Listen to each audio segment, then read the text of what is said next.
Baik, mari kita berdoa. Bapak Surgawi, kami bersyukur kalau pada Bapak Surgawi, kami bersyukur jika pada malam hari ini kami bisa mengikuti sebuah seminar yang sangat baik, yang penting baik untuk wawasan kami dan juga untuk pendalaman iman kami. Biarlah Engkau yang memimpin para panitia Sola Scriptura yang menyelenggarakan acara ini. Engkau juga yang memakai pembicara kami, Bapak Gary Emberg, dan dengan para panelisnya, Bapak David Baker dan Bapak Anwar Chen, dan juga penerjemah Ibu Inawati Teddy. Engkau yang memakai mereka sehingga bisa menyampaikan apa yang menjadi pesanmu untuk kami, para hamba-hambamu, umatmu, sehingga kami dapat meresponi apa yang menjadi kehendak-mu, dan juga bagaimana kami membaca tanda-tanda zaman. Inilah kami doa untuk para peserta, dan Kau kiranya yang membukakan kami juga. Dan kiranya Engkau yang memberkati internet yang kami pakai untuk boleh mendukung supaya kami dapat mengikuti seminar ini dengan baik. Dalam nama Tuhan kami Yesus Kristus kami berdoa. Amin. Amin. Thank you, Pak Abraham. Oke, Otniel, would you mind? Terima kasih Pak Abraham, dan Otniel coba perlihatkan slide-nya sekali lagi. Okay, next. Berikutnya, kami akan memberikan tuntunan kepada saudara-saudara malam hari ini. Saudara bisa memilih untuk mendengarkan webinar ini di dalam bahasa Indonesia, yaitu kalau saudara memilih terjemahan, dan kalau saudara mau menikmati webinar dalam bahasa Indonesia. Sementara Profesor Gary Berg memimpin sesi ini, maka saudara bisa memberikan pertanyaan saudara di dalam box Q&A, bukan dalam box chat. Berikutnya saya mau memperkenalkan pembicara kita malam hari ini, Profesor Dr. Gary Emberg. Profesor ini adalah Profesor Perjanjian Baru dan Dean dari Faculty di Calvin Theological Seminary di Grand Rapids, Michigan, USA. Dia berasal dari California Selatan. Gary menjalankan undergraduate-nya di University of California, Riverside, dan the American University of Beirut, Lebanon. Dia kemudian masuk ke Fuller Theological Seminary dan King College, the University of Aberdeen, Skotlandia. Di Skotlandia dia belajar di bawah Howard Marshall dan mendapatkan PhD-nya di dalam Perjanjian Baru. Dia kemudian melayani sebagai dosen dari King College, Tennessee, North Park University, Illinois, dan setelah 20 tahun di Wheaton College, Illinois, dia kemudian bergabung menjadi dosen di Calvin Theological Seminary pada tahun 2017. Profesor ini banyak berbicara di gereja-gereja dan konferensi baik di Amerika Serikat maupun di beberapa negara lainnya, dan dia sudah melakukan perjalanan yang ekstensif dan terutama di Timur Tengah. Dia kemudian dipendetakan di dalam Gereja Presbyterian Church USA dan melayani sebagai chaplain militer USNR lebih dari 15 tahun. Dia merupakan pengkhotbah yang sering mengkhotbah di Willow Creek Community Church di Barrington, Illinois. Jadi tanpa banyak berkata lagi, saya mengundang Profesor Gary Berg.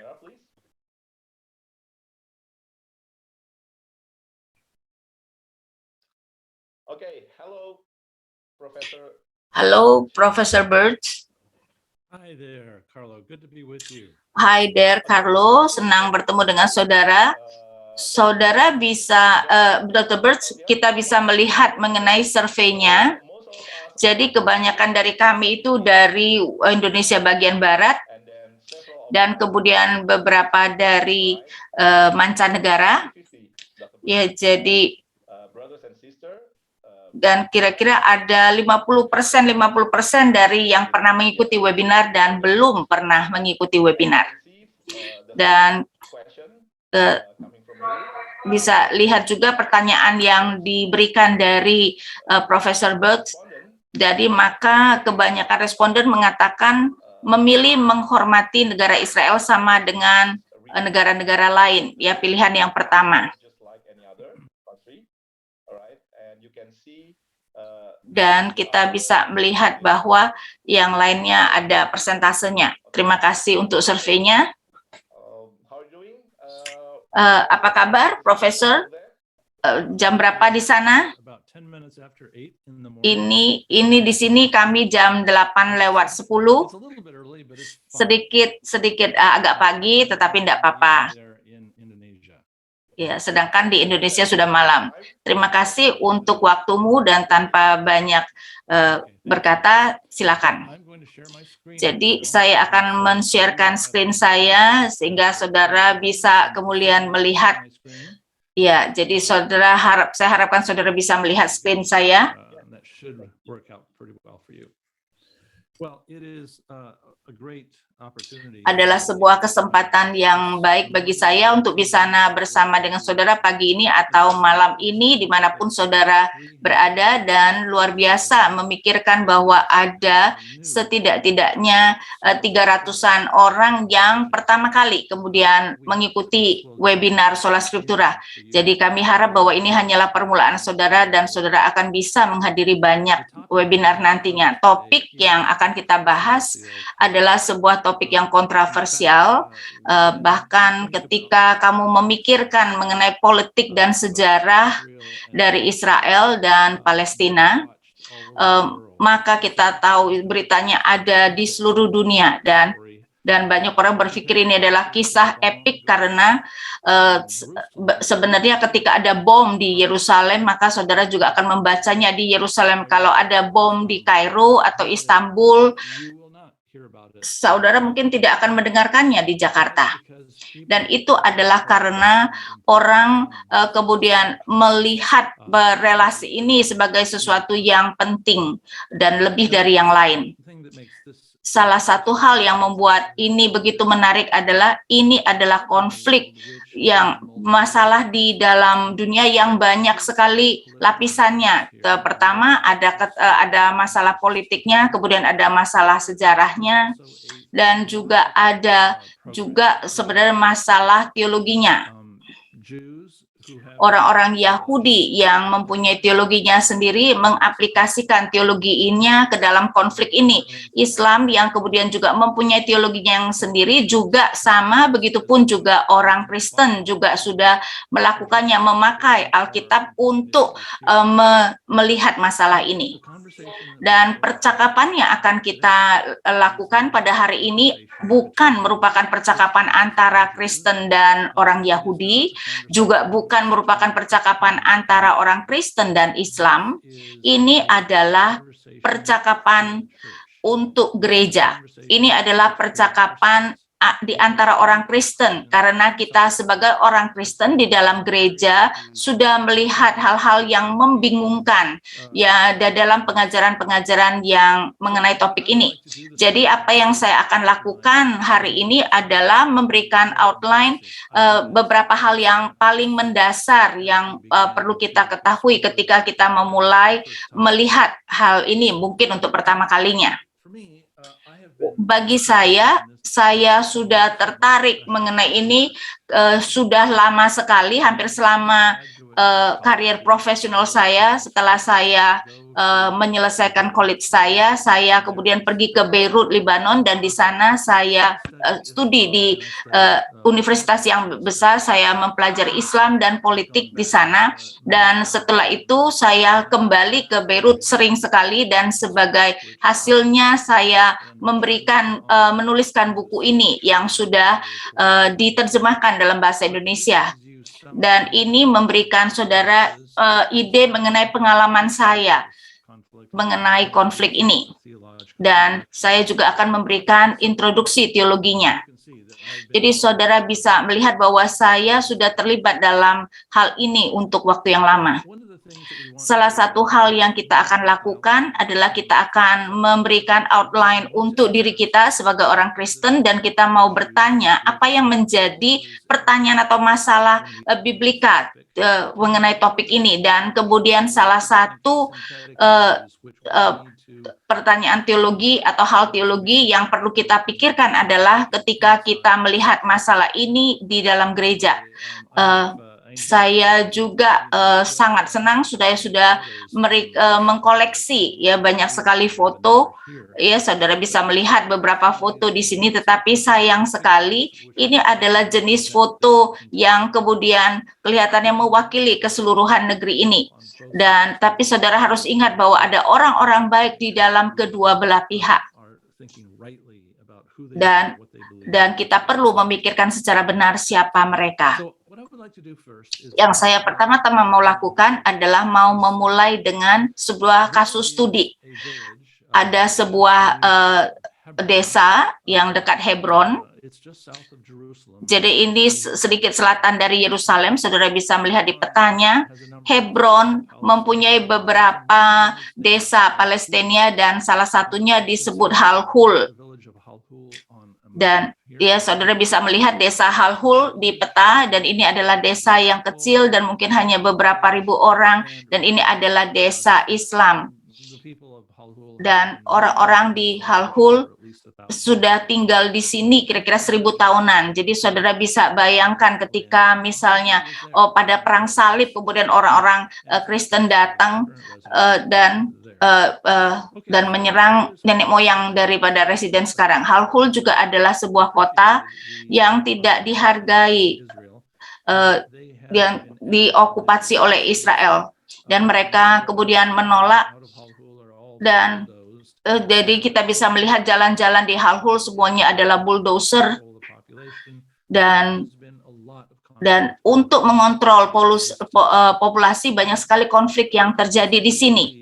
Dan orang banyak percaya bahwa ini adalah tanah mereka dan mereka sudah tinggal di sana untuk waktu yang lama, dan jadi ini adalah daerah panas.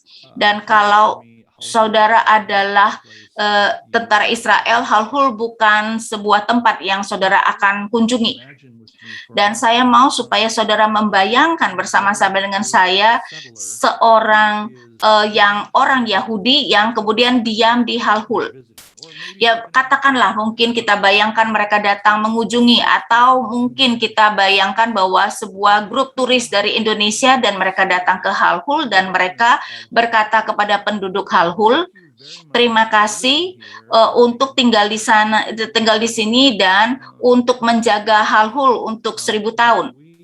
Tetapi kami mempunyai janji dari Allah bahwa ini adalah desa kami, dan kami mau kalian semua pergi. Bayangkan itu ketika bagaimana saudara akan bereaksi kalau itu terjadi. Saudara mungkin berkata, oh itu gila, bagaimana seorang pendatang kemudian orang Yahudi kemudian datang kepada orang-orang yang sudah tinggal di sana untuk pergi. Dan mungkin orang Yahudi itu atau orang Alkitab itu mempunyai Alkitab dan bisa menunjukkan Yosua 15 ayat 20, dan coba kita lihat apa yang ada di sini. Di mana itu adalah salah satu kota yang dijanjikan kepada Yosua. Ya, dan kita melihat ini adalah warisan dari suku Yehuda, kaum per kaum. Jadi bagian yang paling selatan daripada suku Yehuda di Negev menuju Edom, kemudian adalah Kapsel, Edgal, Jagur, Halhul. Jadi saudara, saya bisa melihat bahwa di dalam kasus seperti itu ketika turis Indonesia membuka Alkitab dan kemudian seorang Yahudi kemudian membacanya, dan kemudian kita kemudian berkata kepada orang-orang Islam itu, kamu harus pergi. Ini adalah kasus yang menarik karena kita membawa Alkitab ke desa yang kita kunjungi, dan ini membawa kepada apa yang saya rasa pertanyaan yang sangat tepat adalah, apakah janji Alkitab lebih berat daripada orang-orang yang sudah tinggal secara historis? Jadi, apakah berarti ketika kita kemudian mendapatkan janji itu, berarti orang-orang yang sudah tinggal di satu tempat itu harus pergi? Dan tentu saja ini bisa membuka beberapa masalah utama di dunia. Dan kita bisa bayangkan di kota seperti Chicago misalnya, orang-orang American asli, ya Native American, dan kemudian misalnya seseorang memakai Alkitab untuk mengatakannya dan mendadak 8 juta orang harus pergi. Apa yang harus kita lakukan ketika janji di dalam Alkitab menunjuk kepada sebuah desa tertentu? Dan seseorang berkata, berdasarkan janji Alkitab, tidakkah engkau akan membantu kami mengusir penduduk ini? Dan untuk itu kita akan melihat dengan penting beberapa pertanyaan-pertanyaan yang Alkitabiah. Misalnya, ini adalah contoh yang sangat baik. Kita perlu melihat apakah tanah yang dijanjikan di dalam Alkitab masih relevan saat ini. 3 kali di dalam Alkitab kita mendapatkan janji seperti ini yang Tuhan janjikan kepada Abraham dan keturunannya. Dan pada hari itu Tuhan melakukan perjanjian dengan Abraham dan mengatakan kepada keturunanmu, kuberikan tanah ini dari sungai Mesir sampai kepada sungai besar Efrat tersebut, dan juga kemudian tanah-tanah di Kenizit dan lain-lain. Dan ya, Hittite, Rephaite, Amorite, Canaanite, Girgasi, Yebus dan sebagainya. Dan itu bisa kita lihat di dalam Kejadian, ya, tanah yang dijanjikan. Dan saya harus bertanya kepada diri saya, apakah saya bisa kemudian mengklaim dan mengaplikasikan janji di dalam kitab Kejadian itu dan pada zaman sekarang. Dan ini adalah pertanyaan yang sangat penting. Dan kita harus melihat janji itu di dalam konteksnya. Janji itu adalah kepada Abraham dan keturunannya, dan karena itu kita harus kemudian mengertinya secara benar, secara teologi. Dan ingat bahwa ini janji yang diberikan kepada Abraham 2000 tahun yang lalu, dan apa kaitannya dengan kita orang Kristen? Bagaimana kita akan memakai Alkitab ketika kita mencoba mengerti siapa yang mendapatkan kehormatan untuk kemudian tinggal di tanah tersebut. Jadi kita harus sangat berhati-hati. Hal yang lain yang perlu kita pikirkan adalah kelihatannya ada kondisi-kondisi yang diberikan di dalam janji-janji ini, dan ini kemudian diperdebatkan untuk orang-orang di dalam teologi. Apakah janji-janji ini bersyarat atau sama sekali tidak bersyarat? Atau dengan kata lain, apakah Allah datang ke Israel dan mengatakan, ini adalah tanah yang diberikan kepada kamu, dan kemudian Allah meninggalkan tempat itu, dan sekarang adalah umat itu yang menjadi pemilik tanah tersebut, atau Allah berkata, ini adalah tanah tersebut dan aku tetap akan berpartisipasi di dalam memberikan pemberian ini. Ada scholar seperti John Walton misalnya, dari Wheaton College, dia sudah menerbitkan beberapa buku mengenai konteks Kejadian, dan dia adalah salah satu scholar yang penting untuk kitab Kejadian. Dan di dalam dunia kuno, Allah-Allah di dalam dunia kuno bukan manusia yang memiliki tanah, tetapi adalah Allah-Allah. Jadi John berkata, orang-orang Israel diberikan kehormatan untuk memakai, bukan untuk memiliki tanah tersebut, dan berarti pemakaian tanah itu ada syaratnya. Dan saudara bisa melihat bagaimana ini kemudian dilakukan oleh para nabi, karena para nabi berkali-kali kemudian mengatakan kalau Israel hidup dengan tidak benar dan mereka tidak menyembah Tuhan dengan benar, maka mereka akan dibuang. Dan ini adalah apa yang ada di dalam Alkitab. Dan itulah kenapa misalnya kerajaan utara akhirnya dibuang oleh kerajaan Asyur dan kerajaan selatan dibuang oleh kerajaan Babel. Pembuangan adalah hal yang umum ketika kemudian umat melakukan hal yang tidak benar. Dan ini menunjukkan bahwa kepemilikan atau pemakaian tanah itu ada kondisinya. Jadi sekarang kita bisa melihat apa yang seharusnya kita harapkan mengenai dari janji-janji dalam perjanjian ini. Coba kita berhenti sebentar dan saya mau bertanya satu hal lagi. Harapan-harapan yang umum itu, harapan-harapan dalam keagamaan itu, dan kemudian tetapi ada harapan bahwa mereka harus hidup dalam kebenaran, ketaatan kepada perjanjian.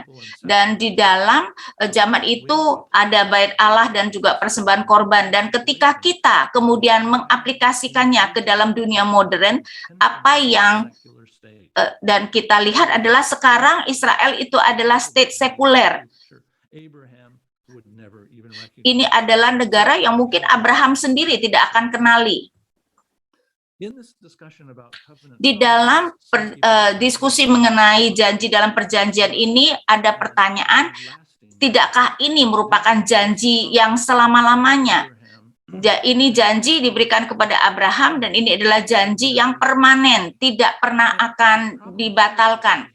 Dan kekhawatiran kita adalah mengenai terjemahan. Dan di sini misalnya Kejadian 17 ayat 7, aku akan mengadakan perjanjian antara aku dan kau serta keturunanmu turun-temurun menjadi perjanjian yang kekal.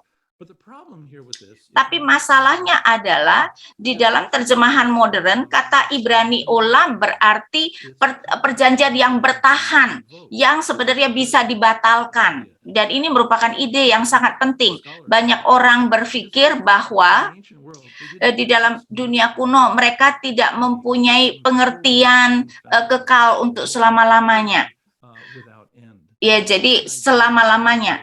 Ini adalah sebenarnya pengertian yang ada di dalam dunia modern kita. Jadi karena itu olam tidak berarti kemudian kekal untuk selama-lamanya, tetapi berarti bertahan. Dan kita bisa melihat di dalam 1 Samuel 2 ayat 20, Allah mengatakan kepada keluarga Eli bahwa dia akan menyelayaninya untuk olam yang berarti bertahan, tetapi kemudian Allah membatalkan janji tersebut. Jadi sebuah pengaturan bisa dilakukan. Jadi ketika dikatakan perjanjian yang selama-lamanya, itu adalah sebuah trust yang sebenarnya bisa dibatalkan. Dan itu merupakan sesuatu yang dikontrol oleh trustee atau pemberi utama. Jadi kita tidak hanya menerima begitu saja dan kemudian berharap bahwa si pemberi itu akan pergi dan kita mendapatkan untuk selama-lamanya. Jadi apa yang diberikan Tuhan kepada Abraham itu adalah perjanjian yang bertahan. Tetapi sulit untuk dibayangkan bahwa penulis dari Kejadian berpikir bahwa 4.000 tahun kemudian ini kemudian bisa dipakai oleh sebuah negara sekuler. Saudara bisa lihat saya memberikan suatu gambar mengenai anak orang Israel. Saya suka sekali foto ini dan saya mengkoleksinya. Dan di sini adalah pertanyaan berikutnya yang saya mau tanyakan. Apakah perjanjian baru seharusnya membentuk bagaimana kita membaca janji-janji ini? Saya bukan seorang Yahudi, saya bukan seorang teolog Yahudi, saya adalah seorang teolog Kristen. Dan karena itu perjanjian baru merupakan hal yang paling penting di dalam membaca semuanya ini. Dan perjanjian baru adalah lensa bagaimana saya melihat perjanjian lama. Jadi sebuah pertanyaan yang valid adalah apakah perjanjian baru seharusnya membentuk bagaimana kita membaca janji-janji ini. Dan ini berarti bahwa dengan kedatangan Kristus, janji-janji yang sebelumnya sudah berubah, ya. Dan jadi perjanjian-perjanjian lama harus dimengerti dalam terang apa yang dilakukan Kristus. Dan kalau kita percaya bahwa Kristus begitu sentralnya di dalam apa yang Allah lakukan di dalam sejarah, maka saya harus membaca segala sesuatu dalam perjanjian lama dari Kristus. Kita mempunyai apa yang kita sebut perjanjian baru, dan perjanjian baru itu harus menempatkan tempat yang sentral. Apakah betul bahwa perjanjian-perjanjian sebelumnya sudah berubah atau dipengaruhi dengan adanya perjanjian Kristus? Dan itu yang saya percaya. Maka perjanjian-perjanjian karena berkaitan dengan tanah, maka janji tanah itu juga terpengaruh. Dalam kata lain, kedatangan Kristus dan perjanjian barunya sudah menggoncangkan, sudah membentuk kembali, sudah menafsirkan kembali apa yang ada di dalam perjanjian lama mengenai tanah. Dan saya memberikan juga suatu contoh yang sangat konkret. Saya juga senang sekali dengan foto yang saudara bisa lihat di sini. Itu adalah Dome of Rock, dan ini adalah lokasi mengenai Bait Allah orang Yahudi yang dulunya. Dan ini adalah gereja Selkaputra. Dan saudara bisa melihat betapa sebenarnya kelompok-kelompok agama-agama yang berbeda ini bersama-sama. Sebagai kita tahu bahwa Bait Allah di Yerusalem dan Bait Allah yang dibangun oleh Salomo itu adalah Bait Allah yang sangat penting untuk kehidupan orang Israel, dan itu sangat jelas. Dan kita bisa melihat bahwa bahwa ini merupakan pusat ibadah dari orang Israel, dan bahkan di dalam perjanjian baru kita melihat bahwa Bait Allah juga memegang peran yang sangat penting. Dan pertanyaan yang menarik adalah, sebagai seorang Kristen perjanjian baru, apakah saya memerlukan Bait Allah untuk beribadah kepada Tuhan? Apakah ini ada di dalam agenda kita sebagai orang percaya perjanjian baru untuk kemudian mendukung dan membangun kembali Bait Allah ini? Dan ketika saya melihat ke dalam perjanjian baru, maka kita bisa melihat bahwa perjanjian baru sama sekali tidak tertarik untuk pembangunan Bait Allah. Bahkan Bait Allah diprediksi Tuhan Yesus akan dihancurkan, dan Injil Yohanes mengatakan kepada kita bahwa kehadiran Allah di Bait Allah sekarang sudah berpindah kepada Kristus sendiri. Dan jadi kita melihat bahwa di dalam perjanjian baru, bait itu digantikan oleh Kristus itu sendiri. Kristus adalah di mana kemuliaan Allah itu kelihatan. Dan ini seharusnya merupakan bahasa yang dipakai untuk Bait Allah, sehingga mudah bagi saya untuk mengatakan bahwa perjanjian baru jelas berpengaruh kepada struktur dan perjanjian lama. Jadi jika itu adalah kasusnya untuk Bait Allah dan Yerusalem, bagaimana dengan tanah suci tersebut? Dan kita bisa melihat hal yang sama terjadi di sini, ya, pengaruh yang sama. Kalau kita tertarik kepada keseluruhan ide mengenai tanah dan perjanjian, ada satu buku yang sangat penting yang saya akan mendorong saudara untuk membeli buku ini, buku yang sangat pendek, ya, dan Walter Brueggemann, dan judulnya adalah The Land. Dan ini merupakan tulisan yang sangat jelas mengenai tanah tersebut. Walter Brueggemann ketika menulisnya, tetapi dia tidak memberikan mungkin banyak tulisan mengenai perjanjian baru. Karena itu saya beberapa tahun yang lalu saya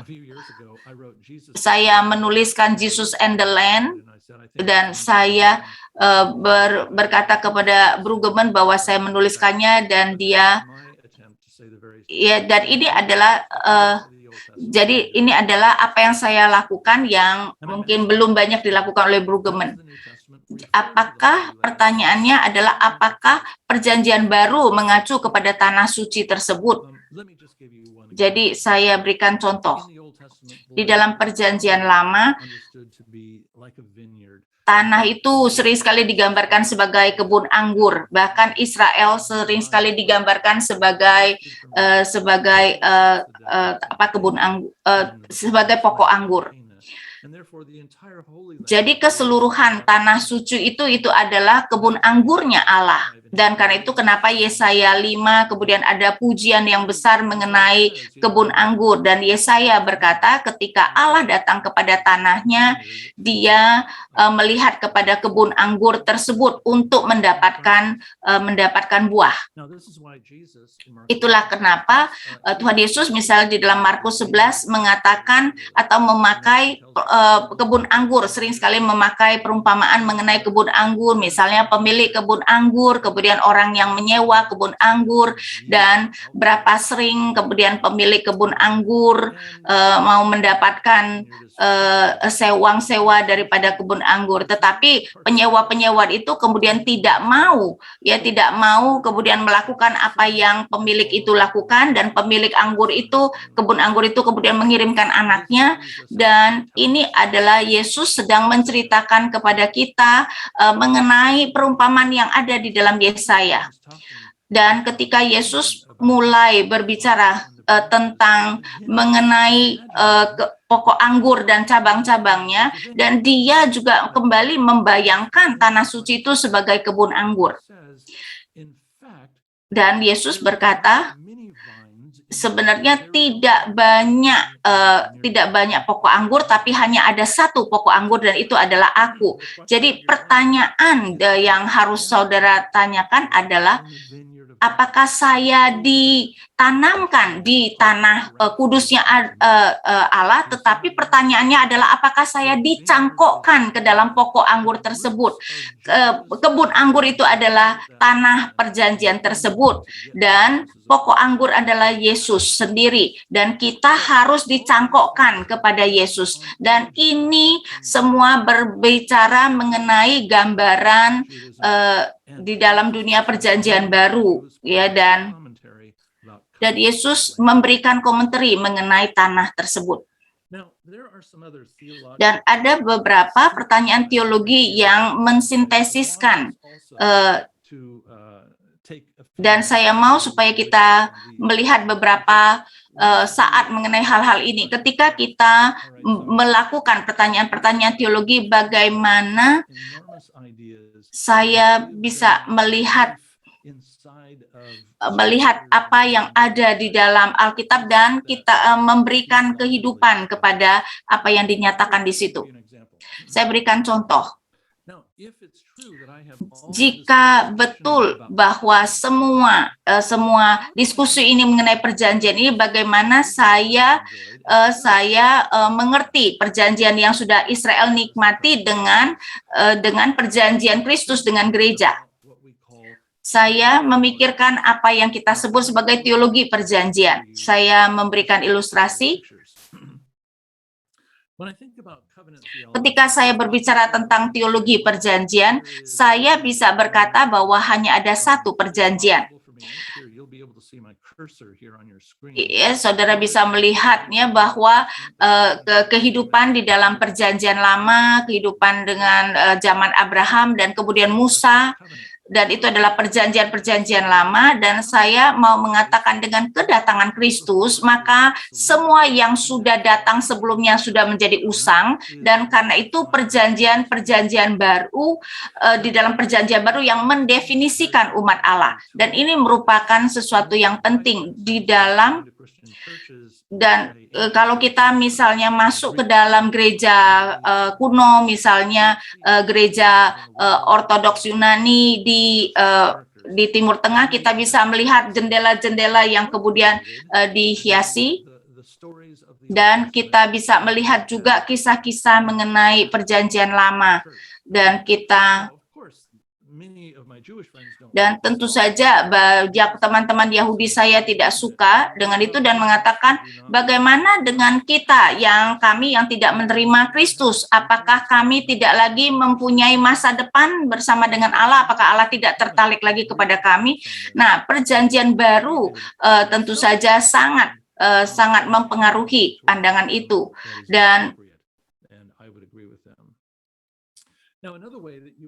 Dan cara lain yang saudara bisa lihat adalah bahwa ada dua perjanjian. Ada perjanjian lama dan tentu saja perjanjian lama itu hidup di dalam bayang-bayang Abraham, dan dengan kedatangan Kristus maka kemudian ada dua perjanjian yang berjalan bersama-sama, yaitu perjanjian dengan Abraham, kemudian hidup di dalam Yudaisme yang tidak percaya kepada Kristus, tetapi walaupun mereka tidak percaya pada Kristus, tetapi karena mereka mewarisi perjanjian Allah dengan Abraham, mereka tetap mewarisi itu. Dan kemudian ada gereja dengan Kristus, yang dimana di dalam gereja itu termasuk ada Messianic Jews dan tentu saja orang-orang gereja di awal dan gereja sekarang. Jadi ada dua perjanjian. Dan ini penting karena ini akan sangat penting di dalam diskusi kita. Saya misalnya ada teman orang Yahudi orang Yahudi, dan kemudian dia sangat marah dengan pandangan yang pertama ini. Dan ini mengatakan bahwa ini adalah pandangan anti-Yahudi. Dan dia mengatakan bahwa pandangan mengenai dua perjanjian itu adalah satu-satunya pandangan yang bisa diterima. Dan ini satu-satunya pemikiran yang saya mau berdiskusi. Karena dan di dalam program ini memberikan legitimasi kepada Yudaisme, dan program ini berarti bahwa janji yang diberikan kepada Abraham itu masih aktif dan masih berlaku untuk orang-orang Yahudi sekarang ini, dan karena itu negara Israel dan tanah yang sudah dijanjikan itu tetap berlaku. Jadi mereka kemudian dan itu yang membuat misalnya orang Israel modern itu bisa pergi ke Halhul dan kemudian meminta mereka untuk pergi. Dan ada yang lain lagi.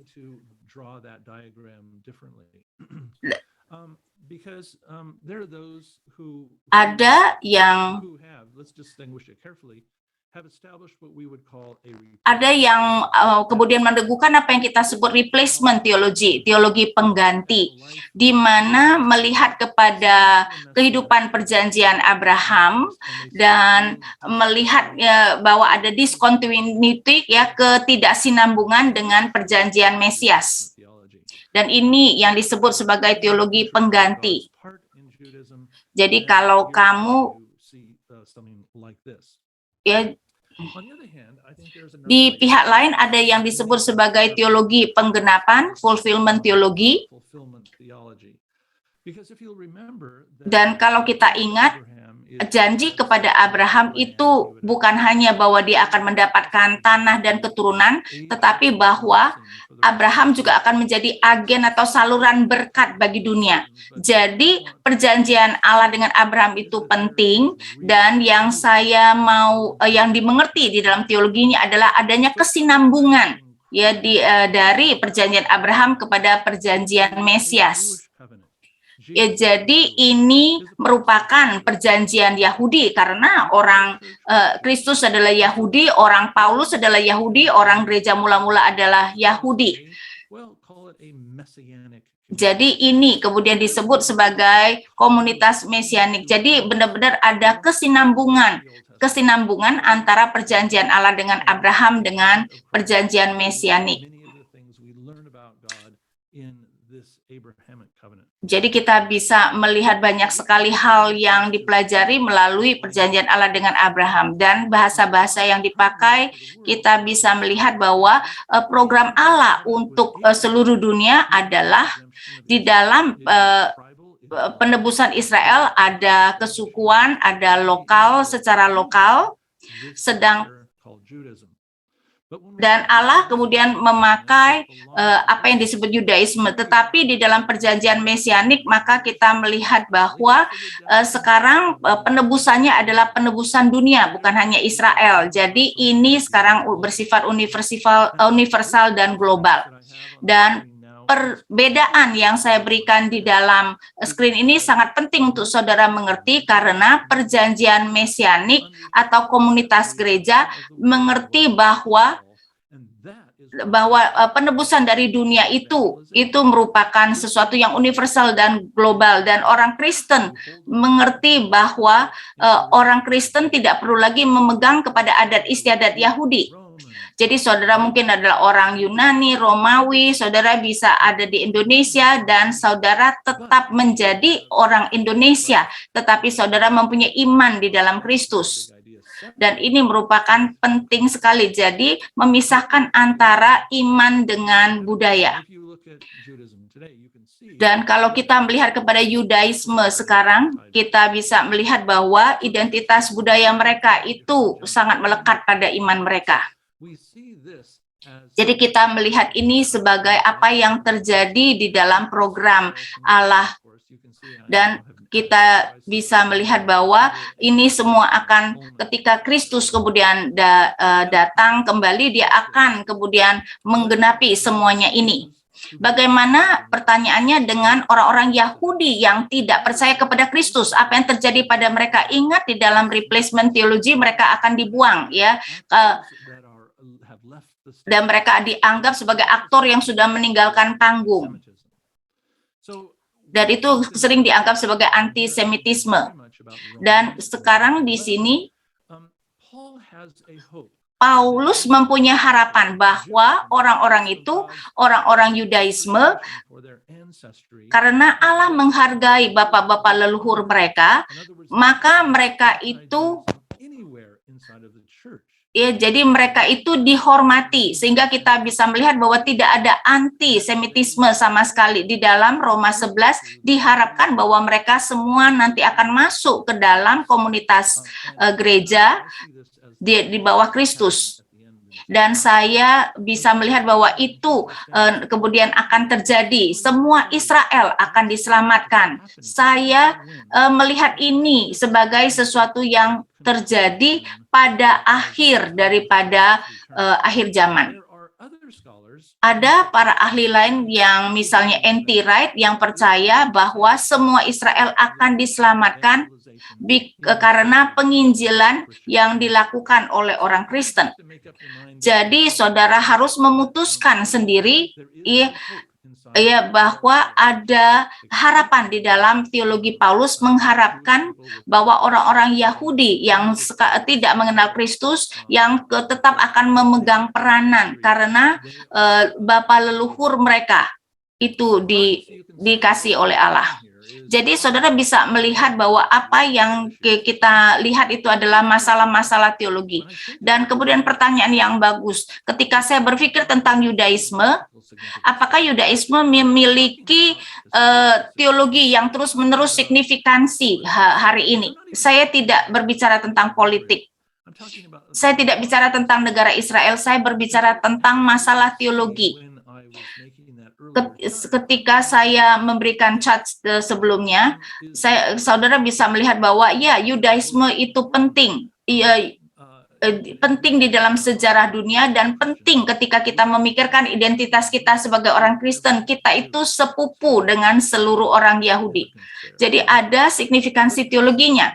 Tetapi signifikansi mengenai Yudaisme itu adalah terjadi pada Israel dengan bentuk yang tidak umum. Saudara bisa mendapatkan T-shirt ini, ya. Coba lihat apa yang dikatakan di sini. Mesir kuno, friends in high places, ya, teman-teman di tempat tinggi, budaya, bangsa, dan kerajaan yang mencoba menghancurkan orang Yahudi. Dan coba perhatikan juga mengenai negara-negara itu semuanya sudah hilang. Sehingga di sini dikatakan orang Yahudi bangsa yang paling kecil tetapi mempunyai teman di tempat yang tinggi. Jadi baiklah kepada mereka. Jadi kita bisa melihat bahwa kami ada di tempat yang khusus bersama dengan Allah. Dan itu merupakan sesuatu yang perlu kita teliti. Dan saya juga berpikir secara teologi ketika sebagai orang Kristen, apakah saya sebagai orang Kristen mempunyai obligasi moral, ya, misalnya untuk mendukung orang-orang Yahudi, apalagi karena ada Holocaust. Sebagai orang Kristen, sekarang ini baik pun di Amerika maupun di Eropa sering sekali ada anti Yahudi yang terjadi di dalam gereja, ya, sejak zaman dulu sudah lama sekali. Dan jadi setiap kali ada perasaan misalnya anti Yahudi di dalam komunitas kita harus mempunyai kewajiban moral untuk mengatakan tidak boleh seperti demikian. Dan kemudian pertanyaannya, apakah orang-orang Kristen mempunyai kewajiban Alkitabiah untuk mendukung Israel hari ini? Dan ini berbeda dengan diskusi saya mengenai Yudaisme. Yudaisme itu adalah sebuah budaya, sebuah iman, sedangkan ini berbicara tentang negara sekuler yang sebenarnya tidak menghendaki nama Allah. Negara Israel itu adalah negara sekuler. Negara sekuler yang sebenarnya tidak dirancang untuk merefleksikan nilai-nilai Alkitabiah yang ada di dalam Alkitab. Jadi apakah kewajiban saya sebagai orang Kristen untuk mendukung negara Israel? Dan banyak orang Kristen mengatakan ya. Dan kemudian apakah kemudian Israel modern menggenapi nubuat perjanjian lama? Dan banyak sekali orang Kristen yang kemudian mengatakan selama 2000 tahun ini kita sudah melihat perjanjian lama dan kita melihat bahwa nubuat-nubuat itu digenapi di dalam generasi kita sekarang. Dan berabad-abad, kemudian banyak orang Kristen mengatakan seperti ini, dan saya sangat hati-hati mengenai hal ini. Karena tetapi saudara bisa melihat bahwa orang-orang di Irak misalnya, bahwa ini kemudian orang Israel menggenapi perjanjian lama. Tetapi kita harus sangat hati-hati dalam berkata seperti demikian. Ya, karena para nabi itu berbicara kepada generasi mereka dan generasi yang langsung sesudah mereka. Nah, yang kita miliki sekarang ini adalah sebuah gerakan teologi yang disebut sebagai Zionisme Kristen. Dan saya ada di Sweden Utara, dan banyak orang, dan saya tahu juga ada di Asia banyak mahasiswa yang kemudian datang dari Korea, China, Indonesia. Saya banyak sekali ya mahasiswa yang mengatakan misalnya dan kita bisa melihat Pat Robertson, John Hagee, itu adalah orang-orang yang kemudian tertarik pada politik dan agama. Jadi saudara bisa pergi ke Yerusalem, atau saudara bisa ada di Yerusalem dan saudara bisa melihat parade seperti ini. Misalnya di sini, We Finnish Christian Love Israel. Ya, jadi kita melihat banyak sekali orang-orang Kristen yang kemudian memuji-muji ya orang Israel. Dan itu berdasarkan pengertian Alkitab mereka. Jadi kalau kita mau berpikir secara Alkitabiah, apakah kita perlu benar-benar berhati-hati, apakah Zionisme Kristen ini merupakan sesuatu yang benar? Karena Zionisme itu ada di keseluruhan gereja sekarang, dan dugaan saya adalah bahwa generasi berikutnya akan melihat ke belakang dan merasa malu dengan apa yang terjadi. Dan itulah sebenarnya apa yang terjadi di dalam ajaran sesat ya, dan Kristen Zionisme itu harus kita lihat sebagai ajaran sesat, dan biasa generasi berikutnya kemudian akan malu akan pengajaran itu. Jadi kita harus sangat hati-hati ya, dan kalau saudara kemudian mempercayainya. Dan ini merupakan sintesis dari ide politik dan agama. Jadi bukan agama sendiri, bukan politik sendiri, tetapi mencoba mendefinisikan agenda politik. Dan kedua adalah, dan dikatakan bahwa Allah mempunyai maksud ilahi di dalam memberikan peneguhan kepada negara Israel. Jadi Israel jadi mempunyai peneguhan dari Allah sendiri. Dan bayangkan kalau itu benar bahwa Allah kemudian meneguhkan Israel, maka saudara harus sangat hati-hati dengan apa yang saya pikirkan mengenai Israel. Jadi saya rasa apa yang akan kita sesalkan adalah bahwa di sepanjang gereja dari Bizantium, zaman Bizantium sampai di mana setiap kali, ya saya jelaskan, setiap kali gereja mengkaitkan dirinya dengan agenda politik dari satu pemerintah atau gerakan, selalu segereja kemudian akan menyesalinya. Ya, jadi gereja pasti akan menyesalinya. Gereja selalu kalah kalau mereka kemudian mengkaitkan dengan politik. Jadi kalau saya menyimpulkan mengenai ke-6 komitmen Zionis, ya, dan saudara mungkin akan melihat, mengerti ini, dan itu adalah hal-hal yang saudara akan dengar. Dan jika saudara pergi ke gereja yang punya komitmen Zionis ini, saudara akan mendengar ini. Dan pertama adalah ini adalah bahwa sejarah sudah menuju akhirnya. Ya, coba lihat ada peperangan dan sebagainya.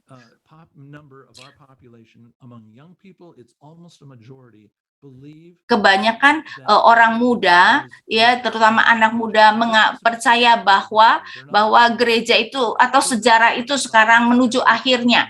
Ya, jadi Zionis kemudian mengambil pesimisme yang ada dan mengatakan bahwa sekarang ini adalah menuju kepada akhir dari sejarah, dan bahwa Allah mempunyai rencana untuk Timur Tengah. Dan ingat bahwa janji Tuhan itu tidak pernah berubah dan janji Tuhan itu tidak bersyarat. Karena itu kita bisa melihat bahwa janji Tuhan seperti yang ada di dalam Perjanjian Lama. Dan kalau kita mengambil janji Allah yang sebenarnya diberikan untuk Israel pada konteks itu, maka saudara bisa membawanya ke zaman kita. Dan sekarang Israel menggenapinya. Jadi sebagai orang Kristen zaman sekarang, saudara mempunyai satu kewajiban, yaitu satu kewajiban untuk memberkati Israel. Jadi saya tahu bahwa itu kedengaran memang luar biasa, tetapi ini benar-benar dikhotbahkan di dalam gereja-gereja yang berkomitmen pada Sion. Jadi bahkan dikatakan kalau saudara memberkati Israel sekarang, maka Tuhan akan memberkati negaramu dan kamu secara pribadi. Dan tentu saja akhir daripada sejarah akan berakhir ketika Tuhan Yesus datang kedua kalinya.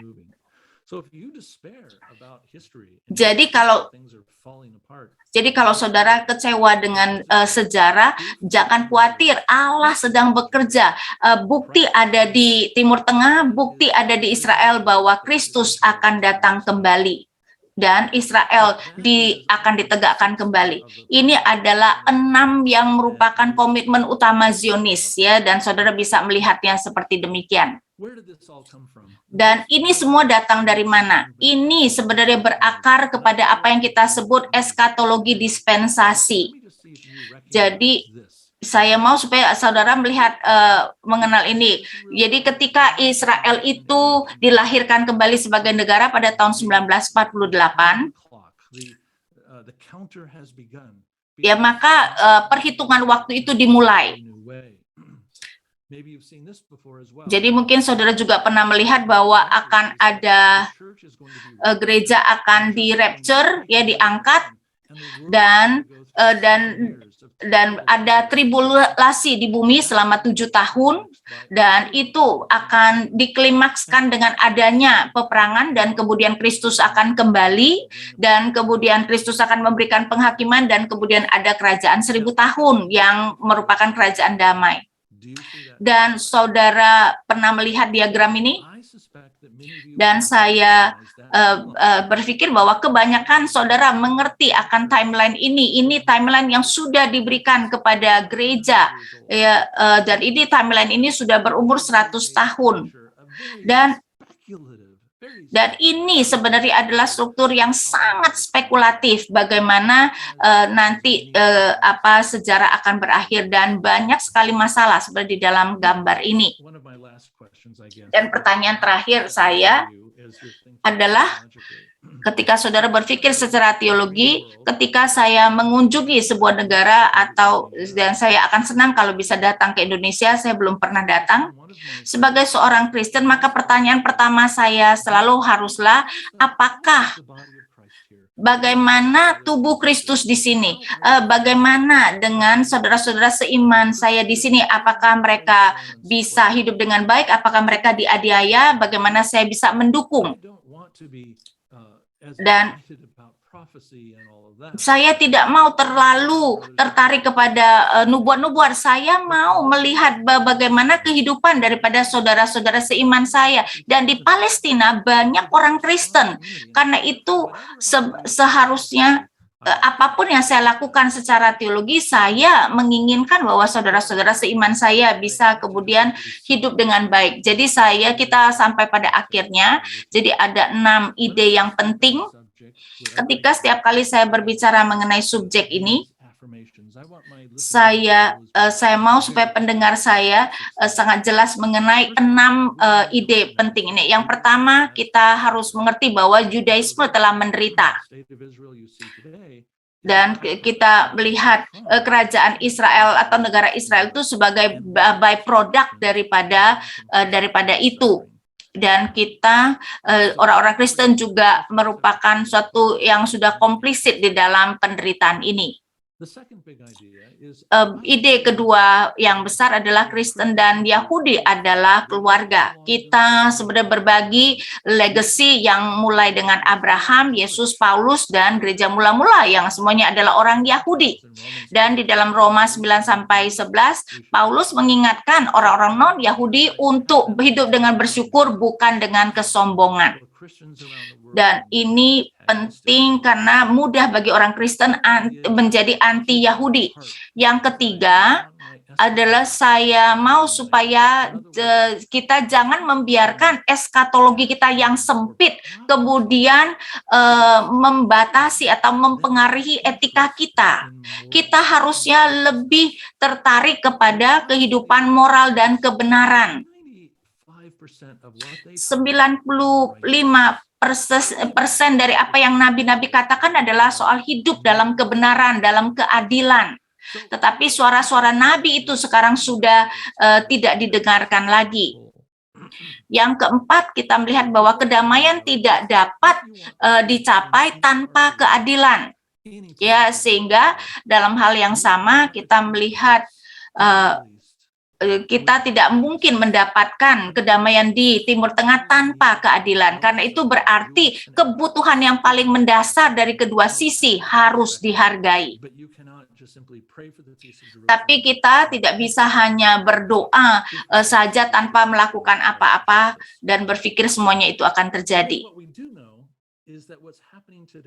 Yang kita perlu tahu adalah apa yang terjadi di Timur Tengah adalah orang Yahudi dan orang Arab, Israel dan Palestina, masyarakat mereka dihancurkan dengan kemarahan dan kebencian.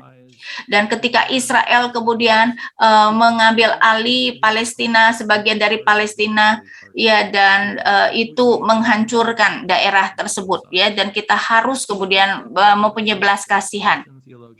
Ketika saya datang ke Timur Tengah sebagai seorang teolog Kristen, saya mau supaya orang tahu bahwa saya pro Yesus, saya pro Yahudi dan pro Palestina.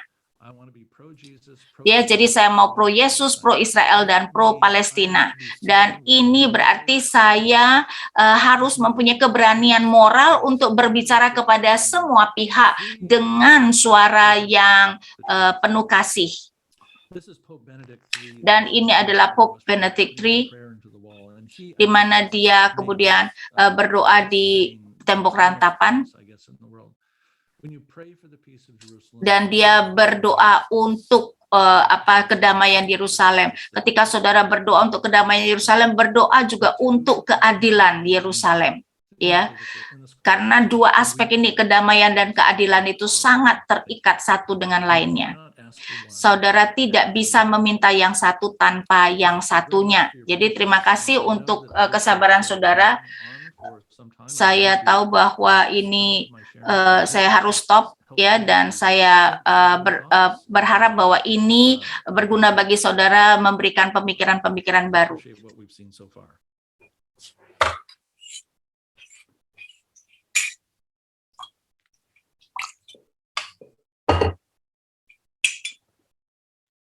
Carla?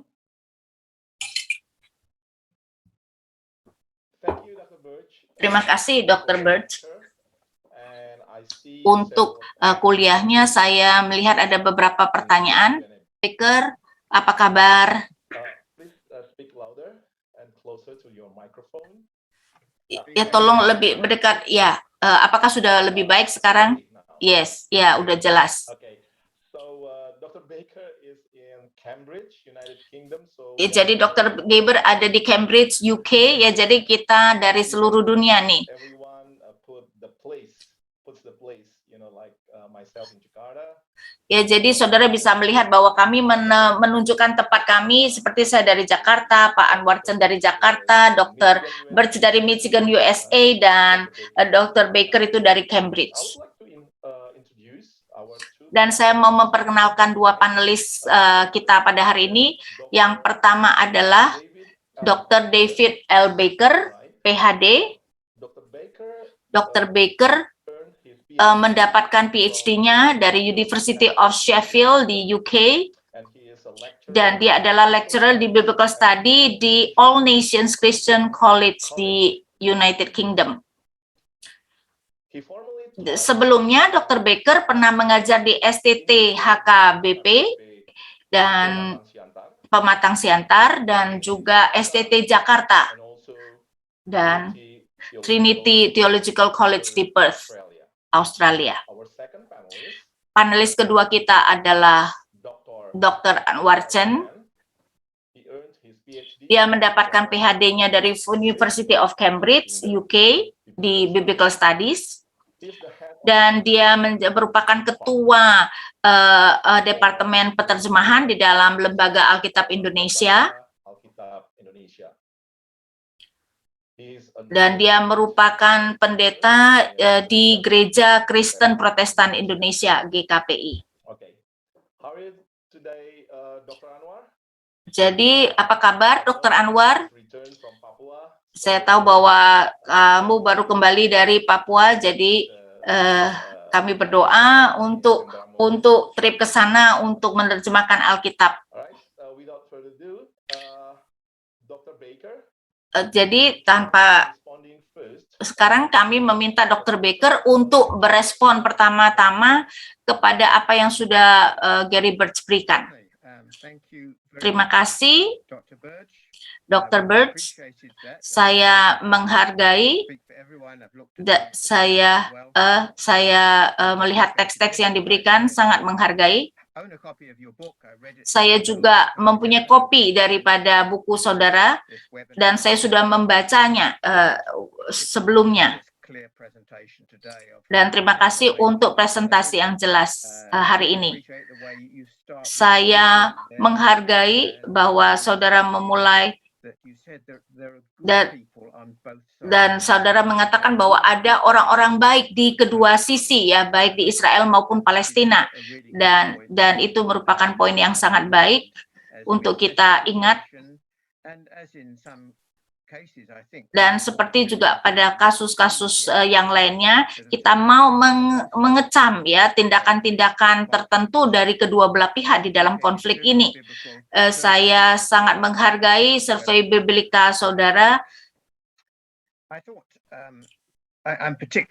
Saya secara khusus tertarik sebagai ahli Biblika. Saya sudah mencatat beberapa hal. Dan Dr. Birch, kamu sudah mengcover ya mengenai hal-hal penting, misalnya ya perjanjian Allah dengan Abraham, tanah dan sebagainya, dan bahwa apa yang Allah janjikan, ya, dan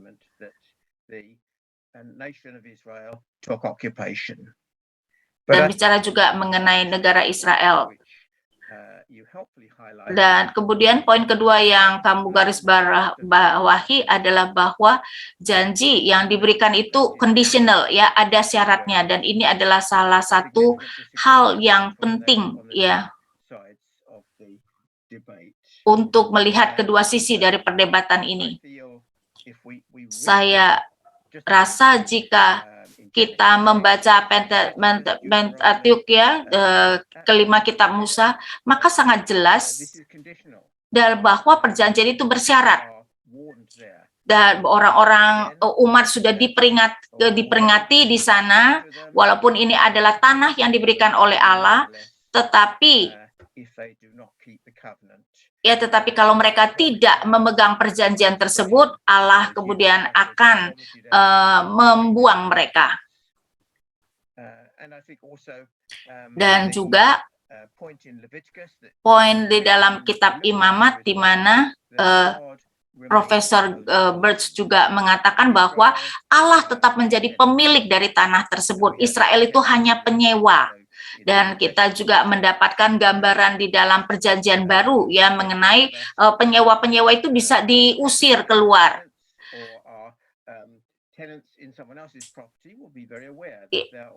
Ya, dan kita bisa melihat bahwa orang kalau menyewa tanah dimanapun juga pasti ada syarat-syarat di dalam penyewaan tersebut, dan mereka harus mentaati syarat-syarat tersebut. Dan kemudian Profesor Birch memberikan contoh mengenai pendatang-pendatang Israel yang kemudian menyuruh penduduk yang sudah lama tinggal di sana untuk pergi. Dan ini adalah situasi di dalam perjanjian lama yang sudah dijelaskan sebenarnya panjang lebar di dalam PB. Dan saya rasa itu adalah hal-hal yang penting karena kita berharap bahwa negara-negara itu akan kemudian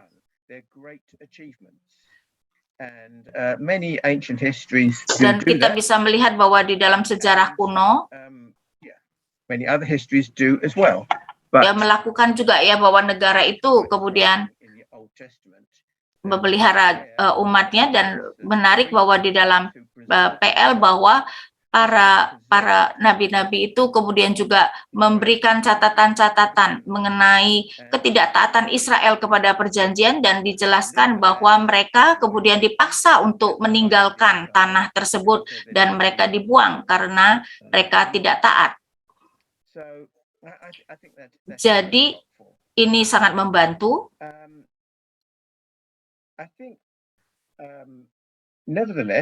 Tetapi poin yang tetap harus kita pikirkan adalah bahwa pemberian Allah itu apakah masih tetap berlaku atau sudah dibatalkan. Dan pemberian tanah itu bukan hanya merupakan tanah, tetapi juga relasi dengan Allah. Dan juga berkat di dalam banyak bentuk, dan bukan hanya tanah tersebut, dan bahwa janji itu tetap berlaku. Dan apakah itu kemudian diteruskan kepada orang yang menyebut dirinya Israel? Dan ini adalah pertanyaan-pertanyaan yang sangat penting, adalah apa yang kita maksudkan dengan Israel? Sekali lagi ada orang atau banyak orang mengasumsikan bahwa karena ada negara di tengah-tengah Timur Tengah adalah Israel, maka mereka berpikir ini adalah Israel yang sama di dalam perjanjian lama. Dan padahal menurut saya sangat jelas bahwa Israel yang negara Israel sekarang dengan Israel PL itu berbeda.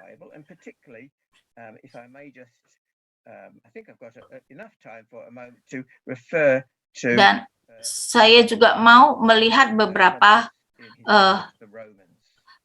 apa yang Paulus katakan di dalam surat Roma, di dalam Roma pasal 4, Paulus mengatakan bahwa keturunan Abraham bukan hanya mereka yang secara fisik keturunan Abraham, tetapi adalah mereka yang memiliki iman Abraham. Dan implikasinya adalah bahwa ya kita segereja adalah keturunan Abraham. Jadi kita yang mempunyai iman Abraham, ya kita juga termasuk di dalam keturunan Abraham. Menurut Roma.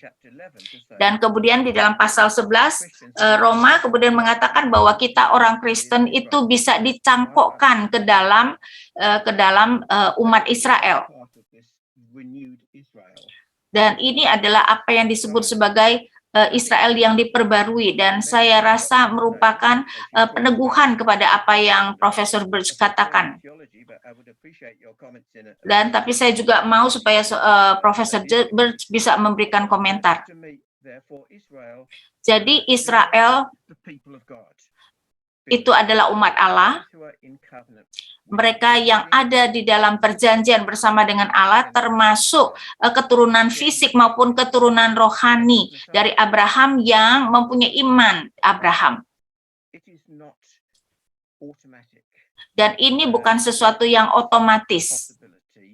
Dan ada kemungkinan bahwa kemudian seseorang itu kemudian tidak lagi menjadi umat Allah. Jadi di sini kita bisa melihat ada peringatan, ada kemungkinan bahwa kita itu akan menyimpang. Dan karena itu dikatakan bukan semua keturunan fisik Israel adalah Israel. Yes, absolutely, yes. Yes, thank you, Carlo.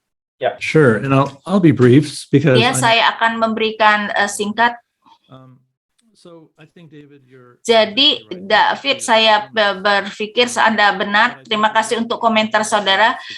Abraham adalah kuncinya secara teologis kepada semua ini. Kalau kita mempunyai sesi berikutnya, jadi saya akan sangat penting seperti kita bisa berbicara hanya mengenai Abraham, karena janji itu melalui Abraham. Jadi janji tanah tentu saja juga melalui Abraham. Dan perjanjian baru berbicara banyak tentang Abraham. Ya, siapa yang sebenarnya mewarisi perjanjian Allah Abraham. Dan ini merupakan juga percakapan yang sangat hidup di antara Yudaisme sendiri. Apakah kamu merupakan bagian dari komunitas Israel melalui iman atau melalui darah? Dan ini sangat menarik. Jadi seorang dan saudara tahu saja ya, orang non Yahudi tidak diundang, jadi itu hanya percakapan antara orang Yahudi, tapi ini merupakan sesuatu yang sangat penting, diskusi sangat penting di antara orang Yahudi.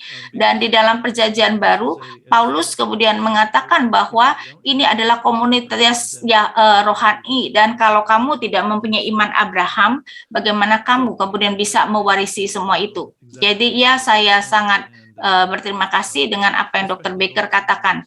Mengenai terakhir yang saya mau katakan, untuk banyak orang Kristen, mereka melihat Israel di Alkitab dan mereka melihat modern state Israel, dan mereka berpikir bahwa itu adalah dua negara yang sama, dan mungkin kebingungan itu bisa dimengerti ya. Dr. Anwar, ada perspektif lain? Terima kasih Dr. Birch untuk presentasi dan buku yang sangat menarik. Saya akan katakan terutama dari perspektif Indonesia bahwa ada banyak sekali kebingungan mengenai persoalan tanah tersebut. Dan kebanyakan orang Kristen di Indonesia, saya pikir bukan hanya soal mengenai tanah, masalah tanah, tetapi juga mengenai pemilihan ya. Banyak orang membaca Alkitab dan mereka kemudian menyamakan ya Israel perjanjian lama dengan negara Israel sekarang. Jadi tanpa mengetahui apa yang terjadi, mereka akan berpihak dan mereka akan berpihak kepada orang Israel, dan ini juga, dan mungkin ini juga karena kami adalah minority, kami selalu hidup di bawah tekanan, karena itu kecenderungan kami adalah mempunyai kebiasaan, dan kami juga tidak tahu banyak, ya, banyak sekali orang Kristen yang tidak tahu banyak tentang saudara-saudara Arab kami di sana. Dan kebanyakan orang Kristen di sini menganggap bahwa orang Arab di sana semuanya Islam. Dan karena itu persoalan tanah tidak dilihat sebagai persoalan tanah saja, tetapi juga sebagai permasalahan atau konflik agama. Dan ini kemudian menjadi mendesak ketika kemudian ada manuver-manuver politik yang kemudian dipakai atau diangkat. Teologi dan politik itu selalu berkaitan dan hampir tidak mungkin memisahkannya. Dan bahkan saya mau mengatakan bahwa ada merupakan masalah yang sangat nyata mengenai bagaimana kamu membaca Alkitabmu, dan saya rasa juga banyak pendeta itu terperangkap juga di dalam masalah yang sama. Sulit sekali membaca Alkitab tanpa melihat konteksnya, terutama konteks sejarah. Jadi tidak mudah bagi kami untuk melakukan trayektori sejarah dari masa lalu kepada masa sekarang dan juga ke masa depan. Karena itu saya sangat berterima kasih untuk Profesor Birch itu melakukan pendekatan ini dengan sangat hati-hati mengenai tanah dan orang-orang dan politik. Yang sebenarnya secara esensi sangat berkaitan. Jadi itu adalah komentar saya yang pertama ketika saya melihat dari perspektif Indonesia.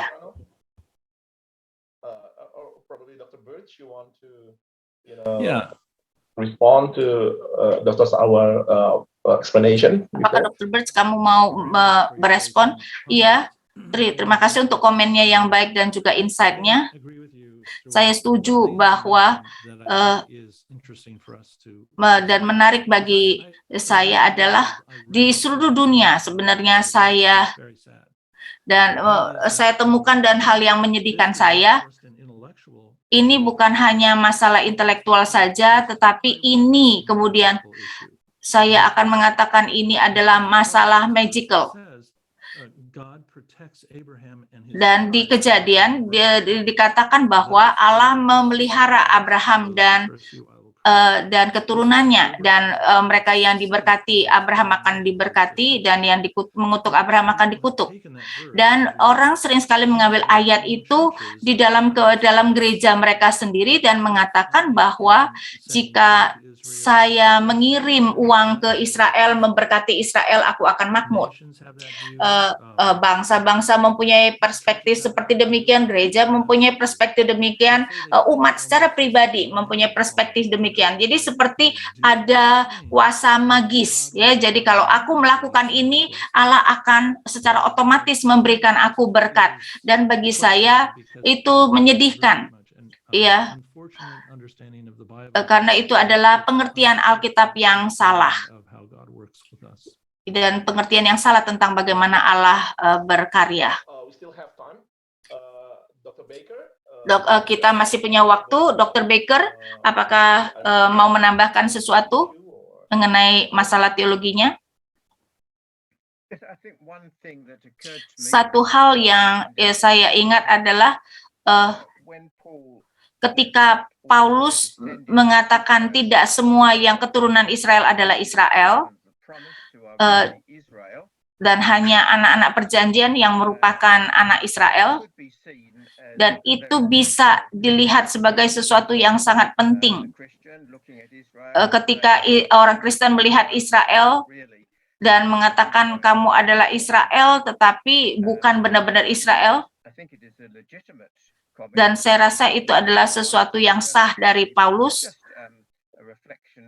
Tetapi kita secara refleksi, kita jangan lupa mengenai sejarah kekristenan.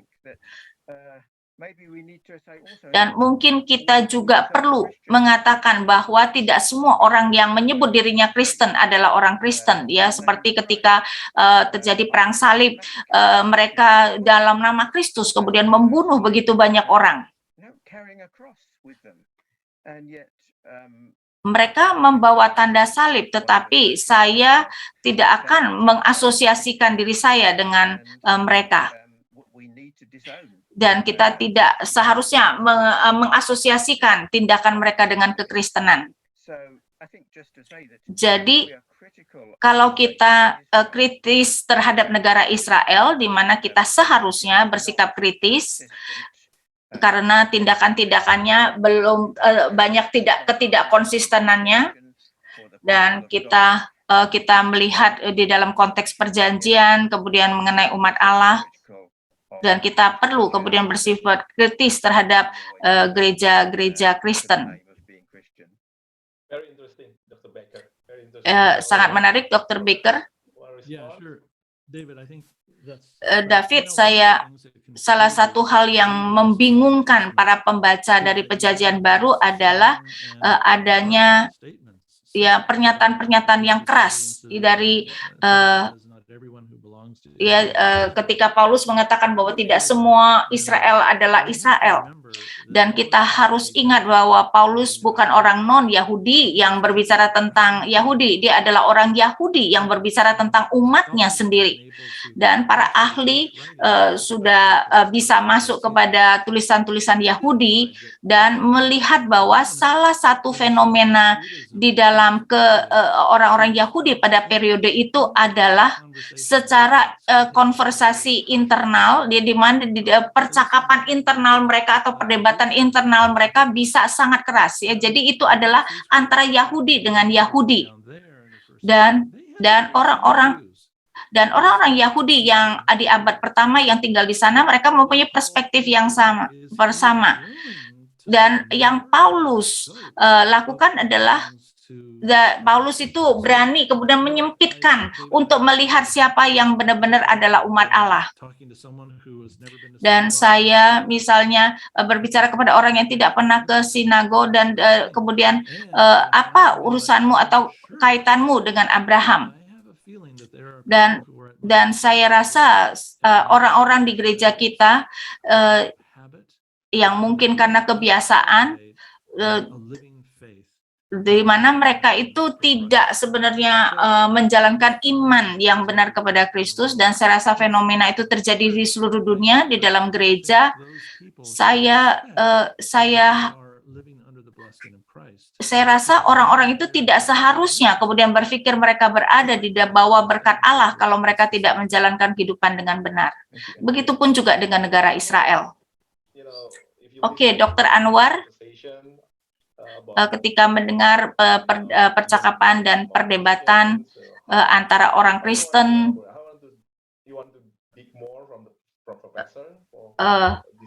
apa yang saudara mau mungkin katakan?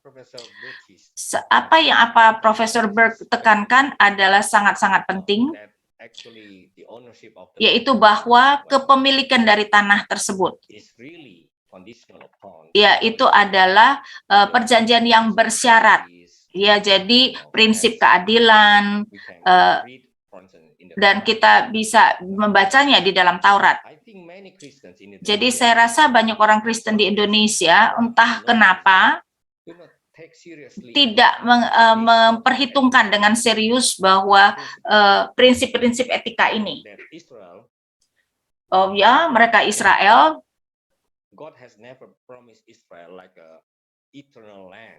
Dan Allah tidak pernah sebenarnya menjanjikan Israel sebuah janji tanah untuk selama-lamanya. Itu tergantung bagaimana mereka bertingkah laku dan bagaimana mereka memperlakukan tanah tersebut. Itu sudah jelas, tetapi banyak orang Kristen tidak mengerti akan hal itu. Jadi dan saya rasa orang-orang Kristen banyak sekali dipengaruhi dengan mitos mengenai pemilu dan hal-hal lain. Ya, jadi banyak hal yang kami harus lakukan untuk mendidik orang-orang Kristen di Indonesia. Kalau kamu tidak yakin tentang apa yang terjadi mengenai konflik di Timur Tengah, setidak-tidaknya harus berhati-hati di dalam bersikap ataupun berkomentar. Ya, sehingga jangan berpihak tanpa sebenarnya mengetahui apa yang terjadi. Mungkin satu poin kritikal yang saya mau tunjuk adalah ketika saya membaca buku saudara, dan saya melihat bahwa ada tidak proporsional terhadap reaksi Palestina terhadap Israel. Saya melihat bahwa menurut saya Israel itu sebenarnya banyak hal itu adalah karena mereka harus mempertahankan diri. Ketika saya sebenarnya pergi ke Israel tanpa mengetahui apa yang terjadi, tapi saya belajar banyak dari kehidupan mereka sehari-hari.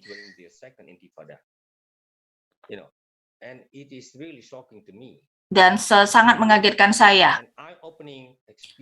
Dan itu adalah pengalaman yang sangat membuka mata, yang kemudian mentransformasi bagaimana saya melihat ya keseluruhan Timur Tengah. Ya, untuk satu hal melihat dari jauh, tetapi satu hal lagi kalau kita benar-benar hidup di sana. Pertama kali dalam hidup saya cenderung untuk kemudian memihak. Jadi saya mungkin memihak kepada perspektif humanisme. Sebelumnya saya berpikir bahwa mereka hanyalah orang-orang asing bagi saya, bahkan dan sekali lagi itu adalah karena pengaruh dari membaca Alkitab.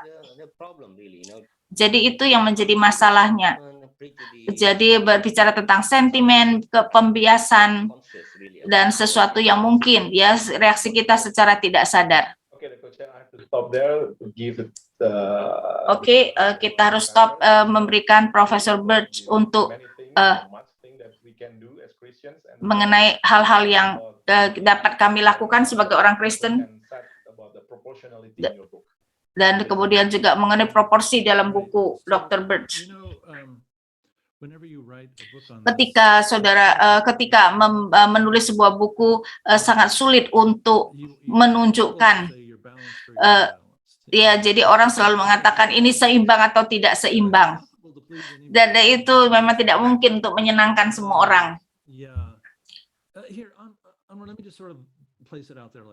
Saya mau mengatakan seperti ini.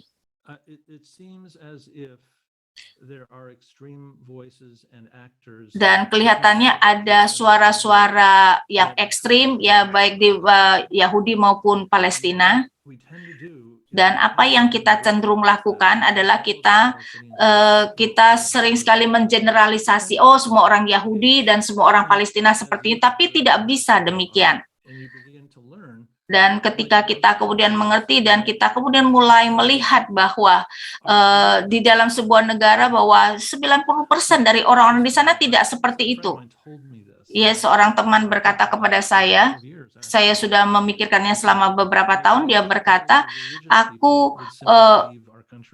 dia mengatakan kalau saja semua orang yang beragama percaya kepada negara kami.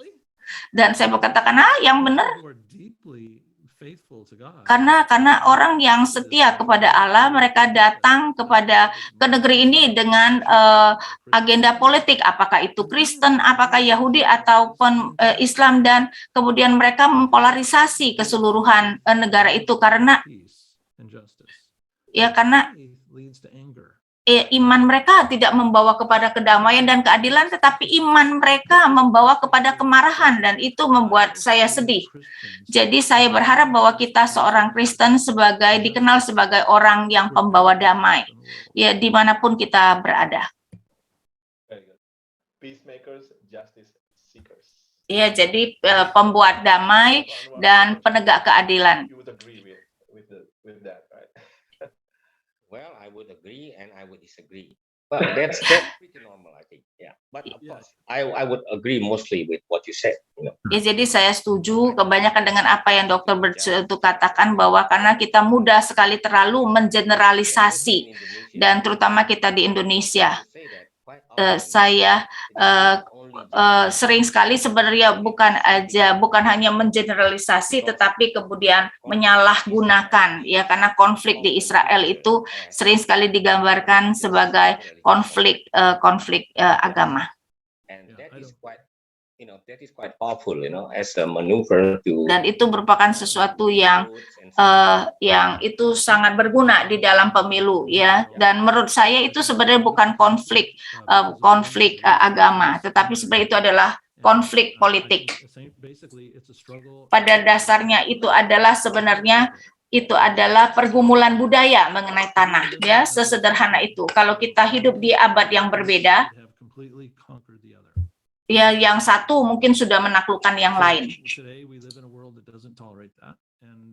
Sekarang kita hidup di dunia yang tidak mentoleransi itu, karena itu dua-duanya harus hidup bersama-sama.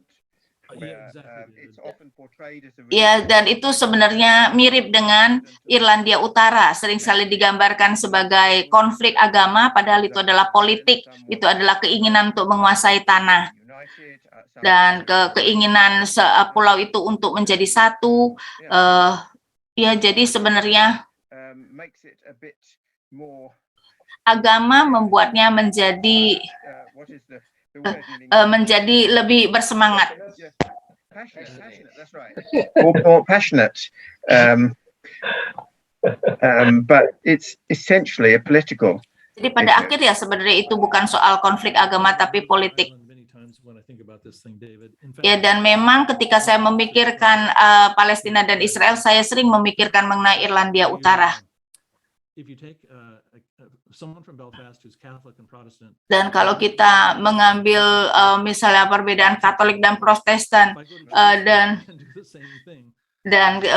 mengambil itu, kita tidak bisa membedakan.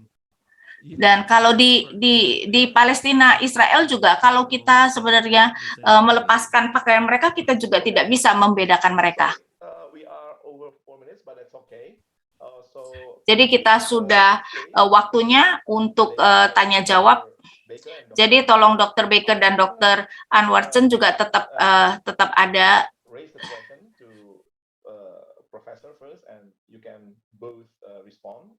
Ya, jadi ketika ada pertanyaan, Dr. Birch dulu yang menjawab, tetapi yang lain kalau mau berespon juga boleh. Pertanyaan pertama. It's from Wiryawan Santoso. Thank you for disclosing your name.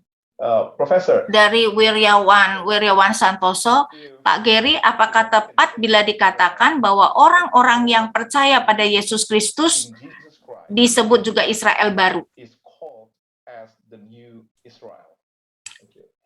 Terima kasih.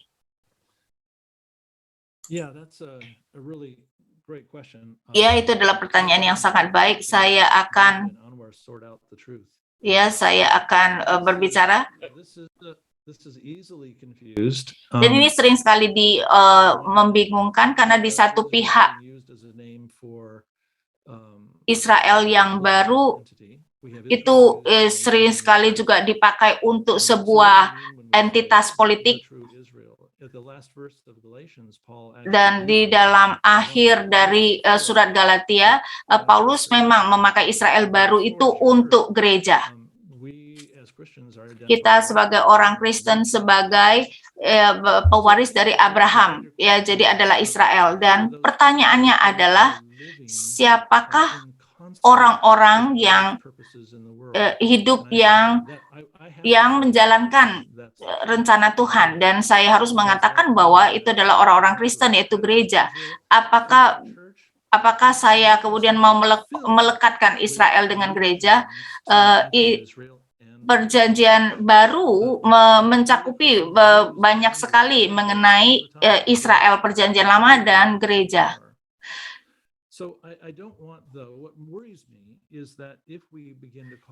Kalau kita menyebut diri kita sebagai Israel sejati, maka kita mulai diskredit yang lain yang ada di dunia, dan saya tidak mau memakai istilah itu Israel yang sejati. Yeah, it's fair to say that. Yeah, but I don't want to use that as a Dan platform. saya tidak mau memakai itu sebagai platform untuk mendiskredit. Ya. Jadi saya tidak mau titel itu sebagai titel yang dikhususkan bagi kita. Then I think that's what we have to say about the Christian church. I'll go to the second question first. Okay, I think we have discussed this probably one more time, Professor. Kita mungkin sudah pernah mengatakan apa yang dapat kita orang Kristen lakukan untuk mendorong perdamaian Israel dan Palestina. We have two wonderful scholars here on screen as well. I'm happy to reflect on this. Ya, jadi Either of you two have any thoughts? apakah Dr. Baker ataupun Pak Anwar Chen? Dr. Chen? Well, of course, What can we do as Christians? prayer is the first thing that we can do. Ya, doa adalah yang pertama yang dapat kita lakukan. If you cannot do anything, you cannot. Kalau saudara tidak bisa melakukan apa-apa, setidaknya itu yang saudara bisa lakukan, berdoa. Because by praying for the peace in Jerusalem, Karena dengan berdoa pendamaian di Yerusalem kita, kemudian ingat saudara-saudara seiman kita yang ada di sana. Well, I think both sides are really suffering. Ya, saya rasa kedua pihak itu benar-benar menderita di dalam konflik ini. Ya, ada negara yang diserang dan juga sebuah negara di bawah penganiayaan, penindasan. Jadi kita perlu berdoa. Dan saya rasa juga mungkin mendorong gereja, mahasiswa kita untuk membaca Alkitab dan lihat apa yang dikatakan oleh Alkitab dan bukan hanya mengambil ayat-ayat tertentu yang sepertinya mendukung perspektif tertentu. Jadi kita bisa mendorong mereka misalnya membaca buku dari Dr. Gary. Ya, jadi jangan hanya membaca 1-2 ayat saja. Jadi kembali lagi kepada pertanyaan itu, Israel baru. Saya lebih setuju bahwa itu adalah Israel yang diperbarui. Jadi bukan Israel baru yang menggantikan Israel yang lama, tetapi Israel yang diperbarui. Mungkin itu lebih baik ya. Dan saya tahu tuh kalau saya memberikan Dr. Baker waktu dia akan memberikan vocabulary, dan itu betul ya, renewed Israel. Jadi Israel yang diperbarui, dan itu menunjukkan bahwa ada Israel yang lama ditambah dengan orang-orang Kristen yang percaya. Satu hal lagi yang bisa kita lakukan adalah kita dapat melakukan dan melihat bahwa di Palestina, bahwa ada orang-orang Kristen di Palestina, ada orang-orang Islam yang sangat baik di sana. Jadi jangan menstereotipekan orang-orang Palestina ya. Dan kalau saudara pergi ke tanah suci misalnya, banyak sekali orang Indonesia yang ke sana. Ya, saya sering ketemu dengan grup Indonesia. Dan sering sekali orang grup Indonesia pergi ke daerah Palestina, yaitu misalnya di Yerusalem Timur.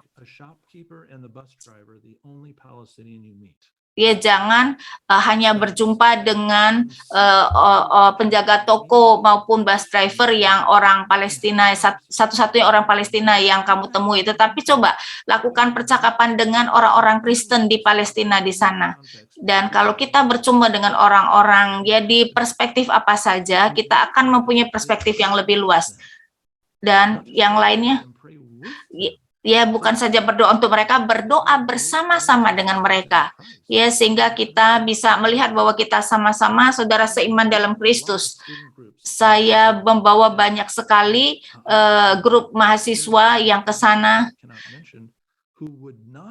dan ada misalnya grup yang tidak mau pergi ke Palestina, yang tidak mau mengidentifikasikan diri mereka dengan orang Kristen di Palestina sana.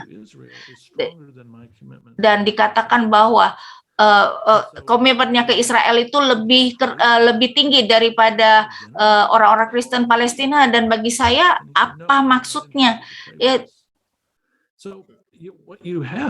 Jadi yang saudara yang terjadi itu adalah sesuatu yang sangat sedih, sangat tragis, bahwa orang-orang Kristen di Palestina merasa diabaikan dan mereka dipinggirkan.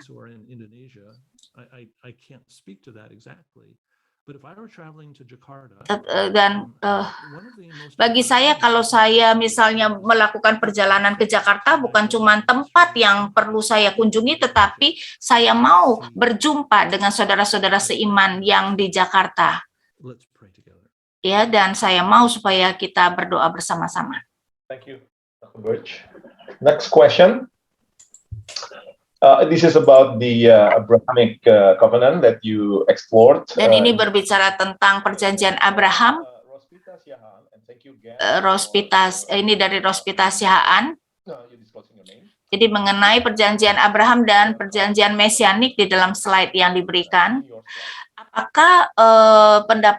Apakah yang menjadi posisi Profesor Birch adalah replacement theology atau the fulfillment theology? Jadi sorry kalau salah paham.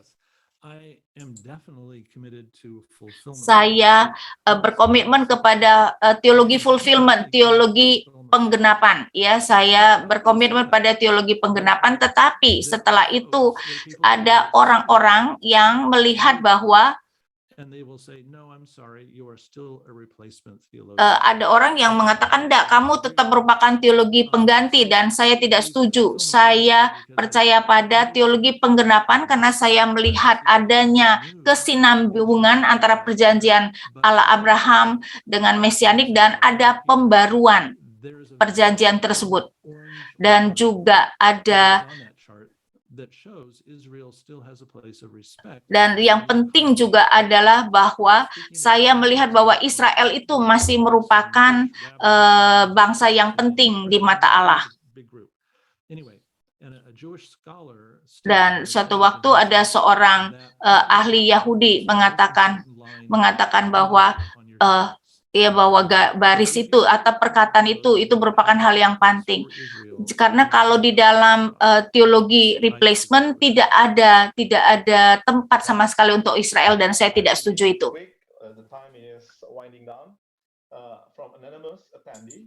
Can I say that the debate of the land is because the wrong interpretation of the Bible? Apakah saya dapat mengatakan bahwa perdebatan mengenai tanah itu adalah karena penafsiran yang salah tentang Alkitab? Professor first, and then Dr. Baker, and then Dr. Chen. You're going with me first, did you say? Yes. Yeah, I would say that our problem is really a Dan saya misunderstanding. mau mengatakan memang ya kesalahan kita adalah kesalahpahaman tentang Alkitab, yaitu kita memakai politik kita di dalam membaca Alkitab, dan setiap kali kita melakukan itu kita pasti melakukan kesalahan.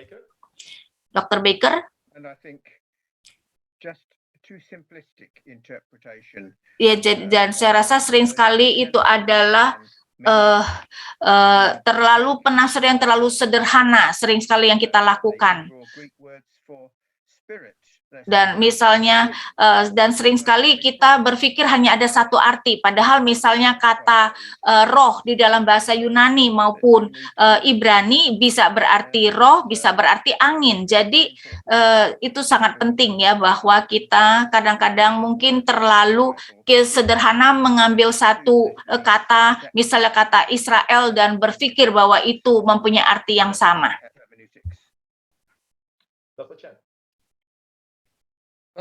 Ya, Dr. Chen, ya, saya setuju bahwa masalahnya lebih ke arah sebenarnya memang penafsiran yang salah terhadap Alkitab.